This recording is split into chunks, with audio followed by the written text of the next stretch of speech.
नमस्कार friends. India का सबसे बड़ा प्राइवेट बैंक एचडीएफसी बैंक एक ऐसा स्टॉक जिसे म्यूचुअल फंड्स, एफआईआईज और लॉन्ग टर्म इन्वेस्टर सब पसंद करते हैं। लेकिन एक इंटरेस्टिंग सवाल है, अगर कंपनी इतनी स्ट्रांग है तो शेयर पिछले एक साल से लगभग 18% क्यों गिर गया? क्या बिजनेस वीक हो गया? क्या प्रॉफिट कम हो गया? या फिर मार्केट कुछ और प्राइस कर रहा है? आज के वीडियो में हम फैक्ट के बेसिस पर समझेंगे शेयर क्यों गिर गया है, एफआईआई ने क्या किया, कंपनी की profitability, peer comparison, valuation expensive है या रीजनेबल, और सबसे इंपॉर्टेंट लॉन्ग टर्म इन्वेस्टर को किन चीजों पर नजर रखनी चाहिए। सबसे पहले नंबर्स देखते हैं। एचडीएफसी बैंक इंडिया का लार्जेस्ट प्राइवेट बैंक है। टोटल एसेट्स ₹43 लाख करोड़ से भी ज्यादा, 9,600 से ज्यादा ब्रांचेस, 21,000 से ज्यादा एटीएम्स, मतलब साइज के हिसाब से अभी भी market leader.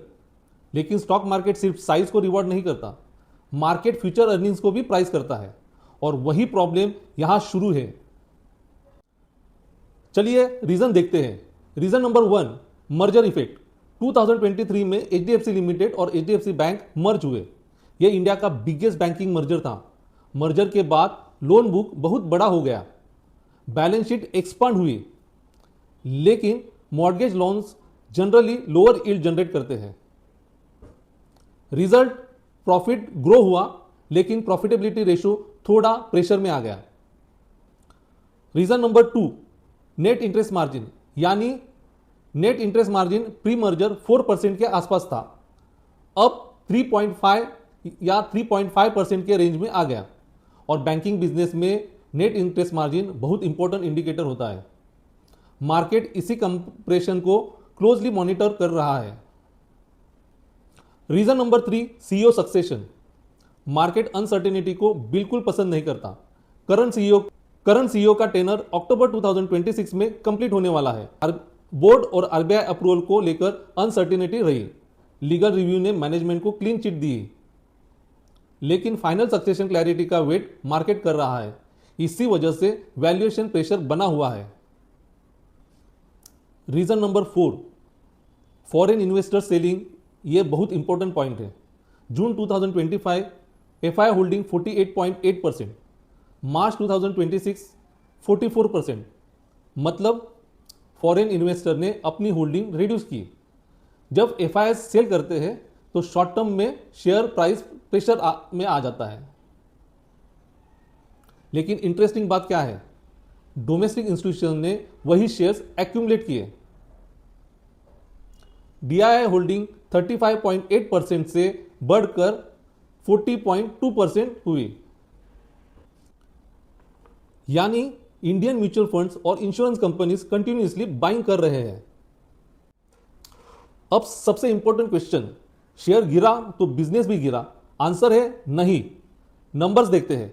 FY26 profit ₹74,670 crore, 10.9% growth. Q1 FY27 profit 18.4% growth. Asset quality, gross non performing assets 1.15%, net non performing assets सिर्फ 0.38%। ये लार्ज प्राइवेट बैंक्स में बेस्ट क्वालिटी में से एक है। कैपिटल एडिक्वेसी 19.7%, मतलब बैंक फ्यूचर ग्रोथ के लिए कंफर्टेबली कैपिटलाइज है। यानी बिजनेस फंडामेंटली स्टेबल दिख रहा है। मार्केट कंसर्न बिजनेस पर कम और प्रॉफिटेबिलिटी रिकवरी पर ज्यादा है। अब कंपेयर करते हैं ICICI bank. Higher ROE, higher valuation, market favourite. Axis bank ROE भी स्ट्रांग, एसेट क्वालिटी भी एक्सलेंट। एसबीआई आरओई बहुत स्ट्रांग, वैल्यूएशन चिप लेकिन PSU discount. Kotak Mahindra premium valuation, strong CASA franchise. और HDFC bank asset quality based, scale biggest, लेकिन ROE temporarily peer से नीचे। इसी वजह से वैल्यूएशन भी डिस्काउंट पर ट्रेड कर रहा है। अब सबसे इंटरेस्टिंग पार्ट, प्राइस अर्निंग लगभग 15x, हिस्टोरिकल एवरेज से नीचे। प्राइस बुक रेशो लगभग 2x, जो प्री मर्जर वैल्यूएशन से काफी लोअर है। मार्केट बेसिकली ये कह रहा है जब तक आरओई इंप्रूव नहीं होता तब तक प्रीमियम वैल्यूएशन भी वापस नहीं मिलेगा। मतलब वैल्यूएशन पहले जितनी एक्सपेंसिव नहीं दिखती, लेकिन मार्केट इंप्रूवमेंट का प्रूफ चाहता है। मैं पर्सनली अगर कंपनी को एनालाइज करूं तो अगले कुछ क्वार्टर्स में इन 5 चीजों पर फोकस करूंगा। Number 1, net interest margin improve हो रहा है या नहीं। Number 2, credit growth. Number 3, deposit growth. Number 4, CEO succession का फाइनल डिसीजन। और नंबर 5, एफआईआई बाइंग वापस आती है या नहीं। ये इंडिकेटर्स फ्यूचर सेंटिमेंट को डिसाइड करेंगे। तो दोस्तों, एचडीएफसी बैंक का शेयर पिछले कुछ टाइम से प्रेशर में जरूर रहा है, लेकिन प्रेशर के मेजर रीजंस प्रॉफिट कोलैप्स नहीं, बल्कि मार्जिन कंप्रेशन, गवर्नेंस अनसर्टेनिटी और एफआईआई सेलिंग रहे हैं। कंपनी की प्रॉफिटेबिलिटी पॉजिटिव है, एसेट क्वालिटी स्ट्रांग है, कैपिटल पोजीशन हेल्दी है और बैंकिंग फ्रेंचाइजी अभी भी इंडिया की स्ट्रॉन्गेस्ट फ्रेंचाइजीज में से एक मानी जाती है। अब देखना यह होगा कि मैनेजमेंट अगले कुछ क्वार्टर्स में प्रॉफिटेबिलिटी और रिटर्न्स रेशियो को कितनी इफिशिएंटली इंप्रूव करता है। इसी पर मार्केट का कॉन्फिडेंस डिपेंड करेगा। सेबी डिस्क्लेमर, यह वीडियो सिर्फ एजुकेशनल पर्पस के लिए है। इस वीडियो में दी गई जानकारी पब्लिकली अवेलेबल फाइनेंशियल इंफॉर्मेशन और कंपनी डिस्क्लोजर पर आधारित है। इस वीडियो का उद्देश्य किसी भी शेयर को खरीदने या बेचने की सलाह देना नहीं है। कृपया कोई भी इन्वेस्टमेंट डिसीजन लेने से पहले अपने फाइनेंशियल एडवाइजर से सलाह लें और अपनी रिसर्च जरूर करें। अगर ये वीडियो की जानकारी अच्छी लगे तो वीडियो को लाइक करें, सब्सक्राइब करें और प्रेस बटन दबाना मत भूलिए।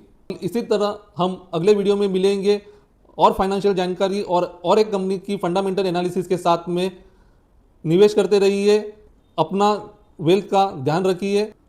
अगले वीडियो में जरूर मिलेंगे। मिलते हैं। धन्यवाद। जय हिंद।